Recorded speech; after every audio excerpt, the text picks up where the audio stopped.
Surprise! Drinking water wrongly can damage your kidneys. By wrongly, we mean you can either drink too much or too little water. Both can potentially harm your kidneys. But what's the right amount of water to drink? Many people believe in the old adage that you should drink 8 cups, or about 2 liters, of water daily to stay hydrated. This is actually a myth because people tend to confuse water intake with fluid intake. Water intake is simply drinking water, but fluid intake includes all drinks and foods containing water. When we talk about keeping yourself hydrated, it's about everything you consume, not just plain water. That's why the advice to drink 2 liters of water daily is not exactly correct for everyone. In this video, we will give you tips on monitoring your water intake for the best kidney health, from when to drink water to how much to drink, and the safety levels of different types of water. Note that in some cases, drinking only plain water may not be enough. Next, we will explain in detail how drinking too much or too little water can damage your kidneys. Before we dive in, please note, all the information in this video is created by real people, thoroughly fact-checked, unbiased, and reviewed by qualified professionals. Drinking too much water. While experts are still determining the proper amount of water needed daily, drinking more than 1 liter or about 1 quart every hour will cause extra stress on the kidneys. According to the Merck Manual, one estimate suggests that repeatedly drinking more than 23 liters or 24 quarts of water over 24 hours may cause excessively high water levels in a young adult with normal body function. Rest assured, your kidneys usually filter out excess water. So, water toxicity, overhydration, water intoxication, or drinking too much water occurs rarely in healthy people. People at risk for overhydration are endurance athletes, premature babies, and people with certain mental illnesses and pituitary disorders. Water intoxication may also occur in those with kidney, liver, and heart disease due to their impaired abilities to maintain proper fluid balance. People taking on drinking challenges and those who have consumed large amounts of alcohol may also be subject to water toxicity. Certain medications such as diuretics, antidepressants, antipsychotics, and drugs such as MDMA or ecstasy may cause people to consume excessive amounts of water as well. Drinking too much water too quickly dilutes the sodium level in the blood. Healthy sodium levels are between 135 and 145 milliequivalents per liter. When sodium levels are under 135 milliequivalents per liter, this is known as hyponatremia. Healthy kidneys can remove excess water at a rate of about 1 liter or 1 quart per hour. Water intoxication occurs when the kidneys can't remove water fast enough to maintain the normal sodium balance. Water will then move into the cells, which contain more sodium, causing fluid retention. The fluid retained in cells causes them to swell or become too big. This state, a main concern of water intoxication, may even cause swelling in brain cells, known as cerebral edema. Symptoms of water intoxication may include trouble thinking clearly, nausea, and vomiting. Early treatment is essential, as severe cases may cause seizures or death. During the 2002 Boston Marathon, almost 500 runners enrolled in a study investigating race-related causes of hyponatremia. After finishing the race, over 60 marathoners experienced low blood sodium levels related to overhydration. To reduce the risks of hyponatremia, the researchers recommended that long-distance runners estimate their water needs during a marathon. They should weigh themselves before and after training runs and hydrate according to how much fluid they've lost through sweating and how thirsty they feel. Another study, published online in 2021 with BMJ Open, surveyed 590 patient reports. The study included patients with hyponatremia resulting from water toxicity. On average, the patients drank 8 liters of fluids daily. Severe effects included seizures and coma, while other symptoms reported were vomiting, lightheadedness, and weakness. Unfortunately, a small number of patients experienced brain damage due to complications, while over 75 of the patients died.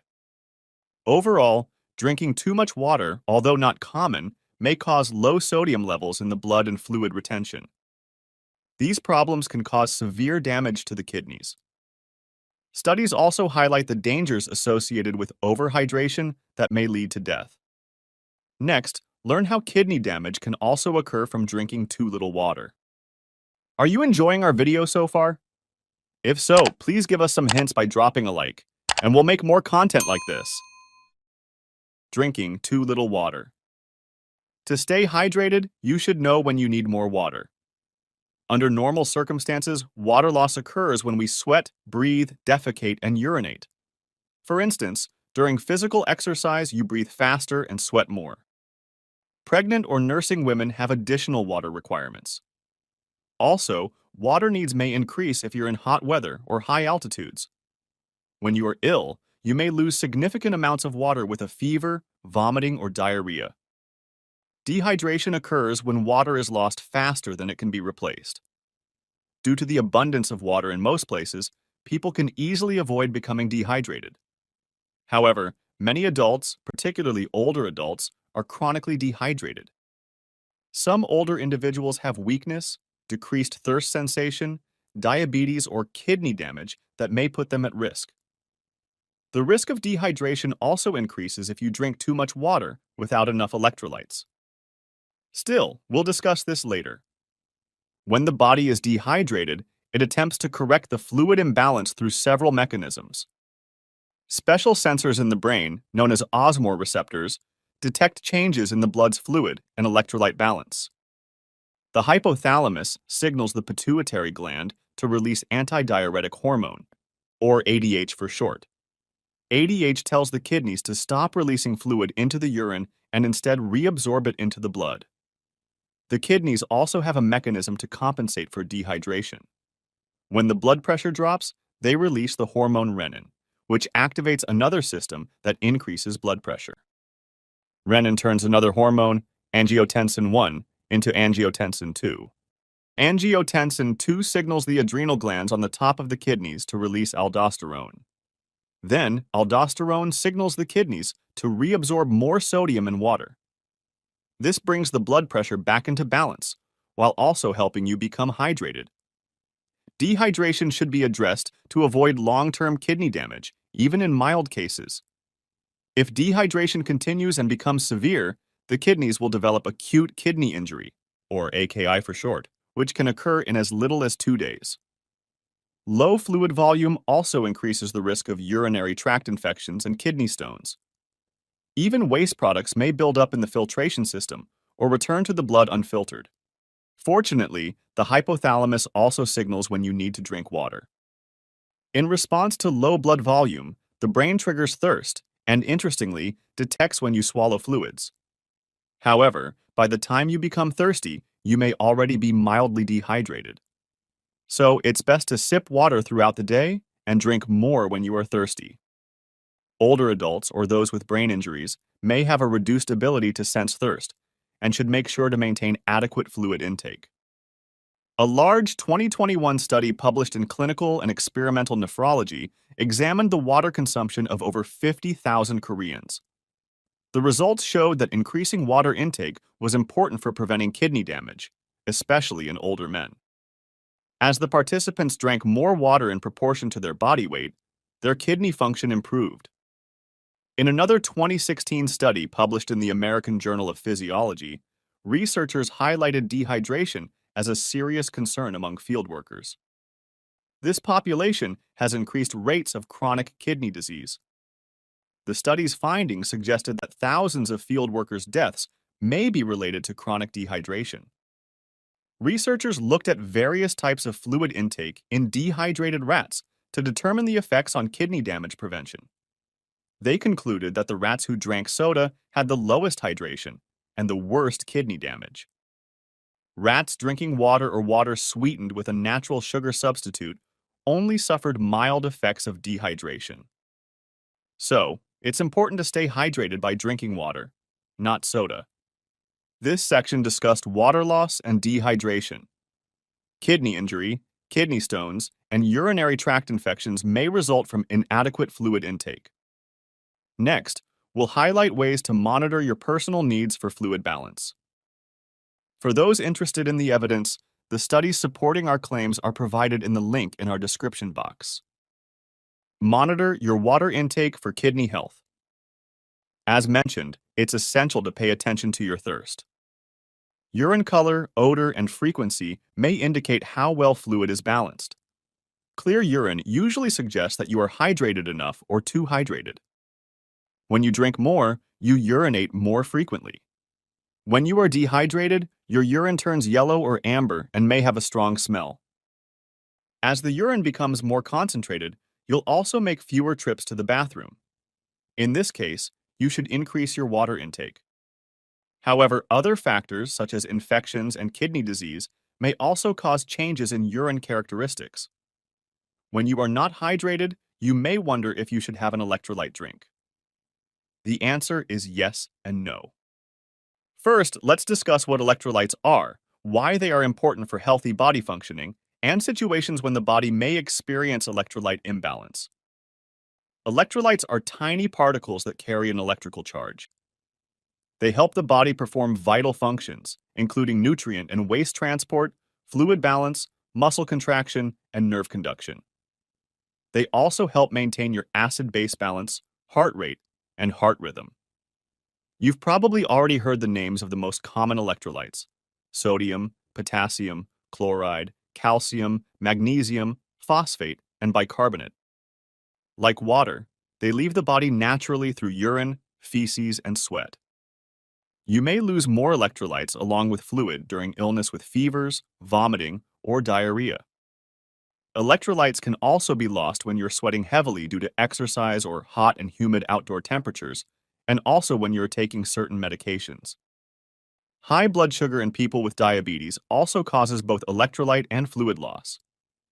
Now, when you become dehydrated in these situations, electrolyte replacement drinks are helpful for replenishing fluid and electrolytes quickly. Some people may want to drink them after mild or moderate exercise, but water will usually be sufficient. However, these drinks may still be beneficial after exercising for over an hour with intense sweating or under an hour with vigorous exercise in high temperatures. Electrolyte drinks aren't generally needed throughout the day and may be harmful in some instances. They contain high amounts of sodium, potassium, magnesium, and chloride.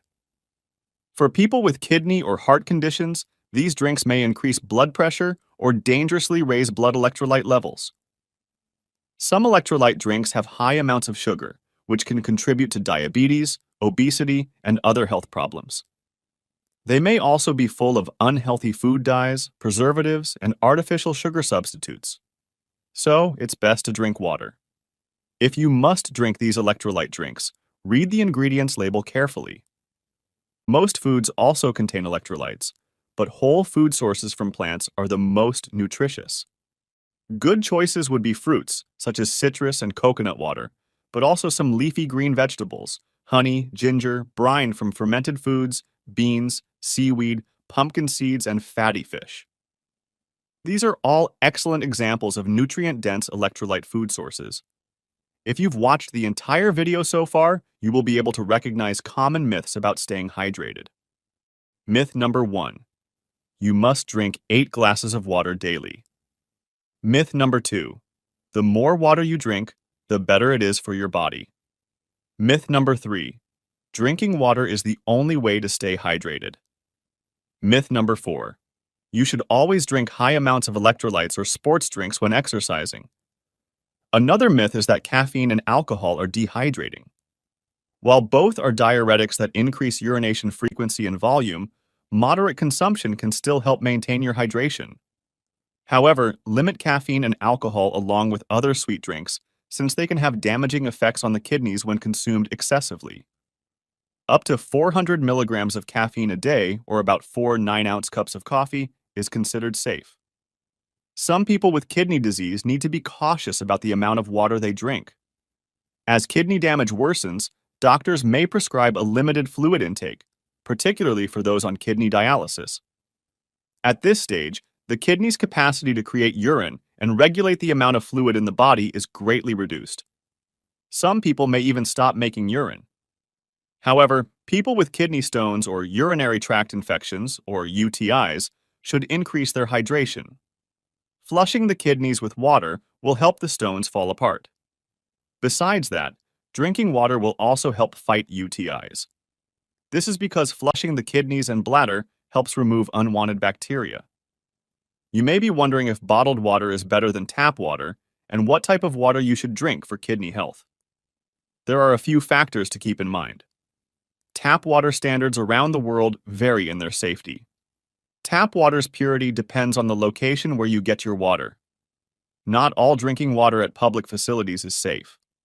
Some tap water may have high levels of manufactured chemicals or even natural minerals that are linked with health conditions such as cancer. In places where water sanitation is poor, people drink more bottled water. However, in places where tap water quality meets safety standards, marketing efforts may create the belief that bottled water is a better alternative. However, bottled water quality can also vary greatly, depending on its source, the material of the bottle, how the water is stored, and the substances in the water itself. In the United States, bottled water safety standards are similar to those of tap water, but this may not be true worldwide. No matter which type of water you decide to drink, drinking from a safe source is highly important. Sugary beverages may seem like a good choice when you are thirsty. However, they aren't hydrating and might even cause more harm than good. Drinks containing high amounts of sugar include sodas, smoothies, coffee, energy, and fruit drinks. Not only do they cause an unhealthy increase in blood sugar levels, but they can also increase dehydration. Beverages high in sugar trigger ADH release, which causes the kidneys to retain fluid and concentrate the urine. This puts extra stress on the kidneys to filter blood. Also, sugar from sweetened drinks can increase the production of uric acid and other byproducts. These waste products can cause inflammation and the creation of harmful substances called free radicals. Free radicals may cause damage within the tiny filtration structures of the kidneys. Sodas are also linked with causing kidney stones. Drinking large amounts of caffeine in coffee, tea, and energy drinks can cause high blood pressure, which puts additional strain on the kidneys. As an alternative, try sparkling water, black coffee, green tea, and low-sugar smoothies. Overall, drinking water is usually the best way to stay hydrated. A 2021 narrative review published in the European Journal of Nutrition states that water, without other additives, is the healthiest beverage. Next, we'll discuss tips that will help you decide when to drink water. Tip number 1. To make sure you are getting enough water throughout the day, drink water before and during meals and when you become thirsty. Tip number 2. Make sure to hydrate when you increase your physical activity. Tip number 3. Note that drinking large amounts of water infrequently will only temporarily hydrate you. This amount of water may leave the body quickly to prevent blood dilution and low sodium. Instead, do the opposite. Drink small amounts of water frequently and eat hydrating foods throughout the day. Having some water in the evening will help keep you hydrated overnight. It can also decrease your body temperature to help you sleep better. However, if you have acid reflux, you might want to stop drinking water for at least 2 to 3 hours before you go to bed. Alternatively, drink only small amounts of water at bedtime to minimize the need to urinate at night. In this section, we discussed learning to recognize your signs of hydration through thirst and urine indicators, bottled water and tap water safety, and some common myths. Next, we will summarize the critical points made in the video. Be sure to watch until the end to reinforce and help you remember each point. In this video, you learned how water can damage your kidneys. Adequate water intake depends on your body composition, exertion level, overall health, and other factors.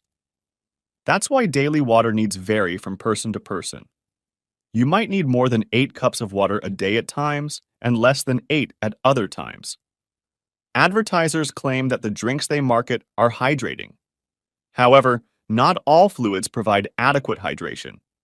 In fact, some contain electrolyte levels that may be too high for some people, and many contain high amounts of sugar and preservatives that may even harm kidneys over time. Next, you learned about how important water is for your kidneys. Water loss occurs through body fluids, and replacing water is vital to effectively eliminate waste, control blood pressure, and balance electrolytes. All these effects will greatly benefit your kidney health. Then, we emphasize that overhydration can reduce your blood sodium levels, harm your kidneys, and lead to serious consequences. The second half of the video discussed the importance of electrolytes and when increasing their intake is necessary for hydration. Dehydration can also damage the kidneys. Too little fluid intake may cause low blood volume and impair the kidney's filtration system. Hormones, such as renin and aldosterone, will attempt to restore the fluid balance. The resulting high pressures may weaken and damage the intricate filtering mechanism of the kidneys, leading to acute kidney injury. Drinking water regularly, and particularly when you are thirsty, may prevent dehydration and its negative impact on the kidneys. Moving on, the video then discusses how to recognize personal signs of fluid balance. Helpful indicators of fluid balance are thirst and urine color. You learned how your health may depend on whether your drinking water is safe. Lastly, knowing how much and when to drink water can influence a healthy lifestyle. Now, we want to send a big thank you to all our current subscribers and viewers. Your support inspires us to continue sharing valuable content. Hit the bell icon and turn on all notifications so you never miss a life-saving video. Everything we've discussed in this video might be wasted if you don't watch the video on the screen. Here we share the worst 18 habits that can ruin your effort to take care of your kidneys. We also offer tips on how to stop these habits. See you there. Stay informed, stay healthy.